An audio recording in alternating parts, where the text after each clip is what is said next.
Hello students, welcome to my YouTube channel जिसका नाम है एजुकेशनल हट। तो आज के लेक्चर में हम बात करने वाले हैं लाइट का एक बहुत ही इंपॉर्टेंट फिनोमिना जो कि है reflection of light.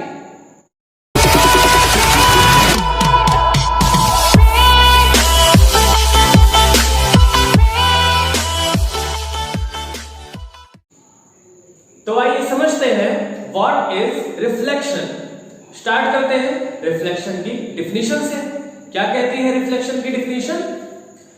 The phenomena of bouncing back of light rays in the same medium after striking the surface of any object is called the reflection of light. अगर कोई light रे किसी object के surface से जाकर टकराए, ये light रे है, आकर मेरे हाथ जो कि एक ऑब्जेक्ट है आकर टकराएगी तो क्या होगा? बाउंस बैक कर जाएगी। कहां जाएगी? बाउंस बैक, मतलब वापस से टकरा के चली जाएगी। तो ये फिनोमिना कहलाता है रिफ्लेक्शन ऑफ लाइट। एग्जांपल के तौर पर आप समझ सकते हैं कि आपके पास एक बॉल है। बॉल को अगर आप सामने वाली वॉल पर फेंक के मारे तो क्या होगा? क्या बॉल उस वॉल के आर पार चली जाएगी? बिल्कुल नहीं। तो क्या होगा? बॉल वॉल से टकराकर वापस हमारी तरफ आ जाएगी। तो कुछ इसी तरह का फिनोमिना होता है लाइट के साथ भी। जब वो एक ऑब्जेक्ट से टकराती है, उसके सरफेस से टकराती है तो। क्लियर है यहां तक? रिफ्लेक्शन आपको समझ में आया होगा। बात करते हैं एक और प्रॉपर्टी की। वो क्या है? Reflection occurs more in shiny surfaces while less in rough surfaces. इसका मतलब क्या है कि जो रिफ्लेक्शन का फिनोमिना होगा वो स्मूथ सरफेस या शाइनी सरफेस में ज्यादा होगा in compare to the rough surface. मतलब अगर सरफेस खुरदुरा है तो वहां पर रिफ्लेक्शन कम होता है, और अगर सरफेस हमारा बहुत शाइनी है तो रिफ्लेक्शन ज्यादा होगा। लेकिन रिफ्लेक्शन होता सारे ऑब्जेक्ट से है, भले ही किसी में कम हो तो किसी में ज्यादा हो। रिफ्लेक्शन आपको समझ में आ गया है।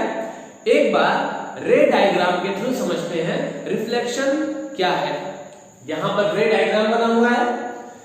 एक लाइट रे आकर किसी एक सरफेस से टकरा रही है। It is a light ray which is falling upon the surface after striking the surface. इस सरफेस से टकराने के बाद क्या हो रहा है? This light ray bounces back to that medium from where it comes. उसी माध्यम में ये लाइट रे वापस चली जा रही है। देखिए, ऊपर से लाइट रे आई थी इस सरफेस के ऊपर से, और टकराने के बाद क्या हो रहा है? क्या ये लाइट रे इस सरफेस के अंदर जा रही है? नहीं, टकराकर वापस से इधर निकल गई। ठीक है, तो इधर निकल जाने की जो घटना है, जो फिनोमिना है, उसको हम कहेंगे रिफ्लेक्शन ऑफ लाइट। अब इसमें कुछ टर्म्स आए हैं, तो पहले समझते हैं उन टर्म्स के बारे में। तो रिफ्लेक्शन के केस में हमें जो सबसे पहला टर्म मिलता है वो है इंसिडेंट रे। क्या है इंसिडेंट रे? आपके सामने रे डायग्राम बना हुआ है, और अगर हम देखें तो the light ray which is falling upon the surface is called incident ray। जो लाइट रे आकर किसी सरफेस से टकरा रही है उस रे को हम कहते हैं इंसिडेंट रे। तो फर्स्ट टर्म है incident ray.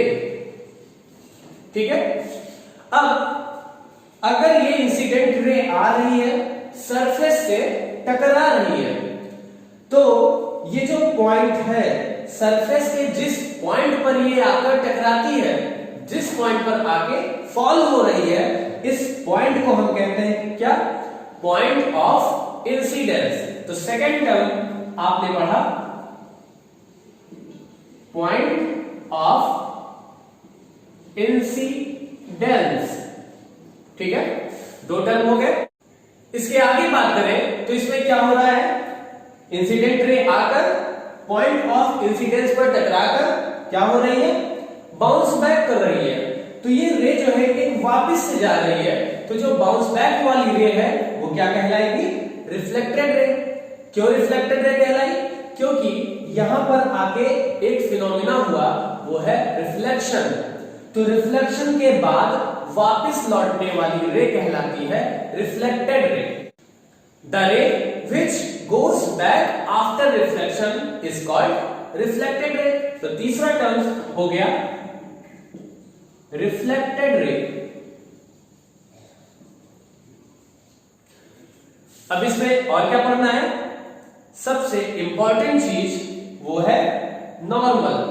What is normal? तो यहां पर आपको दिख रहा है नॉर्मल को मैंने ये डैश लाइन से शो किया हुआ है। क्यों डैश लाइन से? Because normal is an imaginary line. कैसी लाइन है? इमेजिनरी लाइन है जो कहां पे ड्रॉ की जाती है? Which is drawn perpendicularly on the surface. ये जो सरफेस है इसको हम रिफ्लेक्टिंग सरफेस भी बोल रहे हैं। तो इस रिफ्लेक्टिंग सरफेस के परपेंडिकुलर ड्रॉ की जाने वाली एक इमेजिनरी लाइन जो कि पॉइंट ऑफ इंसिडेंस से होकर जाती है। The imaginary perpendicular drawn from point of incidence on the reflecting surface is known as normal। तो यहां तक चार टर्म्स आपको समझ में आ गया। इंसिडेंट रे, ये जो आ रही है रे, पॉइंट ऑफ इंसिडेंस जिस पॉइंट पे आकर टकराई, रिफ्लेक्टेड रे वापस जाने वाली रे, और चौथा है नॉर्मल। नॉर्मल की डेफिनेशन याद रखिएगा जरूर। The perpendicular drawn on the reflecting surface from point of incidence is called normal. Clear? इतना ही नहीं, इसमें कुछ और टर्म्स है। वो क्या है? इंसिडेंट रे और नॉर्मल के बीच का जो एंगल होता है उसको हम बोलते हैं angle of incidence. Angle of incidence. और नॉर्मल और रिफ्लेक्टेड रे के बीच का जो एंगल होगा उसको हम क्या बोलेंगे? Angle of reflection. Angle of incidence को हम एंगल आई से डिनोट करते हैं, जबकि एंगल ऑफ रिफ्लेक्शन को हम एंगल आर से डिनोट करते हैं। यहां तक आपको बात समझ में आ गई है।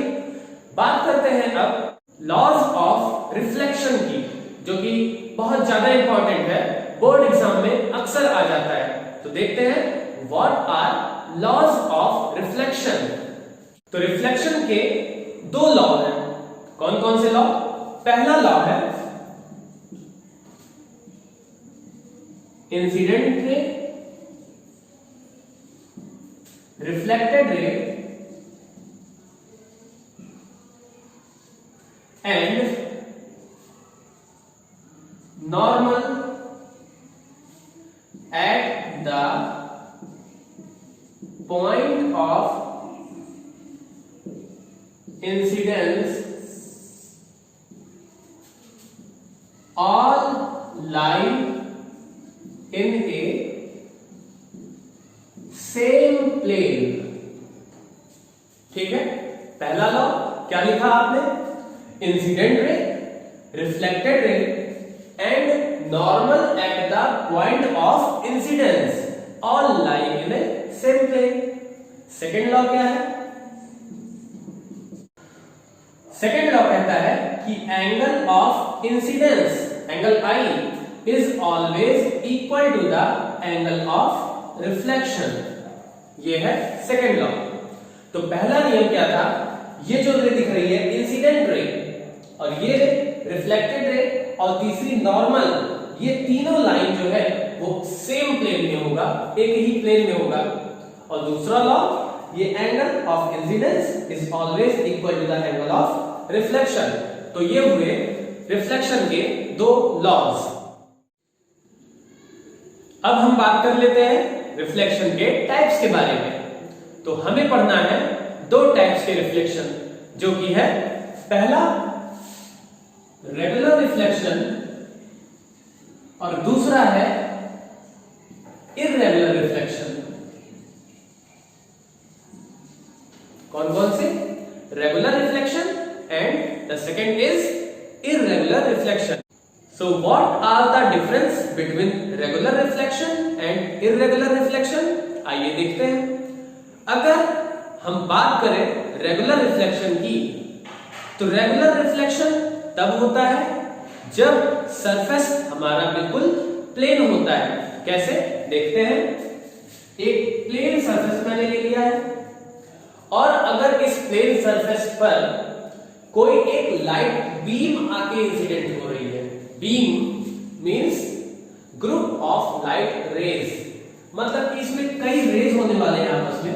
1 2 सपोज कर लिया 3 रेज का एक बीम आ रहा है और इस प्लेन सरफेस से इंसिडेंट हो रहा है। अब आफ्टर इंसिडेंस क्या होगा? All the rays bounces back, सभी की सभी बीम वापस से चली जाएंगी टकराकर। अब यहां पर अगर हम ध्यान से देखें तो बीम की एक खास बात होती है, अगर किसी सोर्स से बीम निकल रहा होता है तो उसमें जितनी भी रेज होती हैं वो सभी आपस में पैरेलल होती हैं। जैसे कि यहां पे देखते हैं इंसिडेंट बीम जो है उसके सभी रेज आपस में पैरेलल है। अब जब ये बीम आकर एक सरफेस पर इंसिडेंट होगी तो आफ्टर इंसिडेंट सारी की सारी रेज रिफ्लेक्ट हो रही है ना। अब अगर हम ध्यान से देखें कि इन सारी की सारी रिफ्लेक्टेड रेज में क्या सभी आपस में पैरेलल है? दिस एंड दिस, क्या सभी आपस में पैरेलल है? तो पता चलता है हाँ, ये रिफ्लेक्शन के बाद भी आपस में पैरेलल है। रिफ्लेक्शन के पहले भी पैरेलल थी और आफ्टर रिफ्लेक्शन भी ये आपस में पैरेलल है। तो this type of reflection is called regular reflection. तो रेगुलर रिफ्लेक्शन आपको समझ में आया। अब बात करते हैं इर्रेगुलर रिफ्लेक्शन की। इर्रेगुलर रिफ्लेक्शन क्या होता है? देखिए, इसमें जो फर्क आएगा वो सरफेस का। इसमें बिल्कुल प्लेन सरफेस नहीं होता है बल्कि रफ सरफेस होता है। रफ सरफेस, ऊबड़ खाबड़, एक जैसा नहीं है ये सरफेस, प्लेन नहीं है बिल्कुल। तो अगर एक लाइट बीम इस पर आके इंसिडेंट होगी, लाइट बीम मैंने फिर ली है, मतलब कि ये सभी आपस में पैरेलल होंगे।